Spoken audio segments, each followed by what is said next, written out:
Dear students, good morning. Last class we discussed about Boolean algebra. In this Boolean algebra concept, we have to discuss how to minimize the Boolean functions, that is lengthy Boolean functions into small Boolean functions, that is with the help of commutative, associative, distributive law, and we have discussed about what is De Morgan's theorem and what is duality principle. So we have discussed these kind of laws and principles in our previous class. So today we are going to discuss about one new topic. I have shown some images in our PPT. So can you guess which topic we are going to discuss today? So the first image shows some input variables, that is x, y, and we have to find out some f, isn't it? F of x, y. In the second image shows three variable. That is the main difference between the first image and second images. First image shows two variable input concept, and second variable shows the three variable input concept. So we have to find out what is f. Any guesses? Yes, of course, we have to find out the function of, that is, we have to find out Boolean functions. So if we are giving two inputs, what is the output function? If we are giving three inputs, then what is the output function? That is f of xy and f of xy, is it like that? Yes, your guessing is correct. That is, we have to discuss about Boolean function. That is our next topic. Okay. So Boolean function. So what is Boolean function basically? It is an expression form containing binary variables, that is two operator binary, which is or and operator, and also not operator also included in Boolean function. So and is always addition operation, and or is always multiplication operation, and not is perform the complementary operation. So these concepts already we have discussed in our Boolean algebra concept also. Then next one is I am showing one example. So from this example, we have to find out what is f1, f2, f3, and f4. That is. Uh, First we have to consider three variable input, that is x, y, z, or the three variable input. If the input is two variable, means that is x, y, so how many combinations totally? 2 power n, so 2 power 2 is equal to 4 combinations. Here we are using three variable inputs, so 2 power 3, so we have to consider 8 different combinations. So for this 8 different combinations, we have to find out what is f1, f2, f3, and f4. So in your first case, first f1 value is high only at the position of, that is x, y, z dash, isn't it? That is xy values 1 and z values 0, isn't it? So in that position only f1 values enabled. In second case, f2 values enabled in different cases, that is totally 5 cases the f2 values enabled. In f3 also 3 cases, in f4 also 4 cases. So we have to find out what is f1, f2, f3, f4 values. So it is a simple example. So from this example we have to find out what is f1, f2, f3, f4. So I'm just giving one simple example. From this example we have to find out what is the Boolean function for a three variable function. Okay. So next one is we have to find out, that is what is complementary function. So complementary function, for your previous slide we have to find out what is f1 alone, isn't it? Here we have to find out what is our f dash. That is, for a three variable input, first we have to find out f1. In this case we have to find out our f dash. So you have to find out the solution for f1 first, then you have to find out f dash with the help of De Morgan's theorem, isn't it? Generally, complementary function can be obtained using repeatedly De Morgan's theorem. That is already we have discussed in our De Morgan's theorem. Okay. Then our next slide, for Boolean function, we have to study about what is sum of product and product of sum. So sum of product as a group of product terms add together, that is called as sum of product. That is, the product terms are we are using R function. In product of sum, we are using AND function. That is the main difference between sum of product and product of sum. Okay, then normal variables or complements forms also we are using, that is x dash, y dash. Some literals also we are using this standard form notations. Okay, so before enter into the K-map simplification, first we should know the principles of what is sum of product and product of sum. In product or sum of product means we are using OR operation. In sum of product we are using OR operation, and product of sum we are using AND operation. So that is the main difference. So before enter into the K-map simplification, first we should know what is Boolean algebra and what is Boolean function. In Boolean function, what are all the different kind of what is sum of product and product of sum, we have to know clearly. Then only we will simplify the K-map function. Okay, the next one is I am explaining about how to represent sum of product and product of sum. That is, already I have told sum of product is the expressed in terms of, that is, grouping of R, isn't it?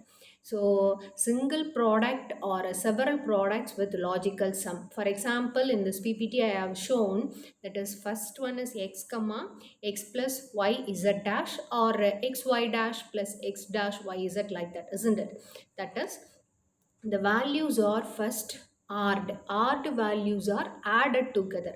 That is, some values are first we have to multiply the value, and multiply values are added together. That is called as sum of product. And second case is product of sum. In this product of sum, product means we have to multiply the value. Multiplication values are added together. So that is the main difference between sum of product and product of sum. So every Boolean expression can be written either sum of product expression or product of sum expression. So we should know the clear understanding of this concept. Then only we have to enter into our next concept. So first you just note down, that is, how will you represent the sum of product notation and product of sum notation. Okay, then next one is that is, if we consider, I will explain the min term and max term notation. That is, in how will you represent min term and max term. That is, first we have to consider one two variable binary variable, that is xy. In this xy variable, the complementary form is x dash and y dash. For two variables there are four possible combination, isn't it? Already I have told, if you are considering two variable means we have four different combination, that is 0 0 1 0 0 1 and 1 1 combination. So this product values x dash y dash x dash y x y dash and xy. So this product values, that is multiplication values, are called as min term. Min term for n variable is the number of product of n literal form from the different variables. So this is called as min term notations.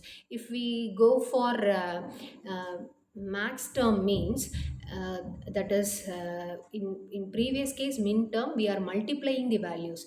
In the max term case, we are adding the values, that is x dash plus y dash. Here refer this PPT. In the first case I have written, that is x dash y dash. In the second case I have written the same value, that is x dash plus y dash. So that is the difference for min term representation and max term representation. So first we should know in Boolean function what is sum of product and product of sum, and how will you represent sum of product and product of sum. Then what is min term and what is max term. Okay, min term means we are performing AND operation. In max term means we are performing OR operation. So that is the main difference. Okay, the next one is I'm showing one truth table, not a truth table. It is a simple two variable map. From this two variable map we have to find out, that is min term and max term. So it is a two variable, so four different combination, isn't it? If you are using three variable, how many combinations we are getting? Yes, we are getting 8 different combinations. So it is a two variable. So 0001 1011 is a different combinations in min term notation and max term notation. I am showing in your PPT. That is, min term means the first value is 00, so it is a complementary value, so x dash y dash, isn't it? So min term means we are representing small m0, then m1, m2, m3.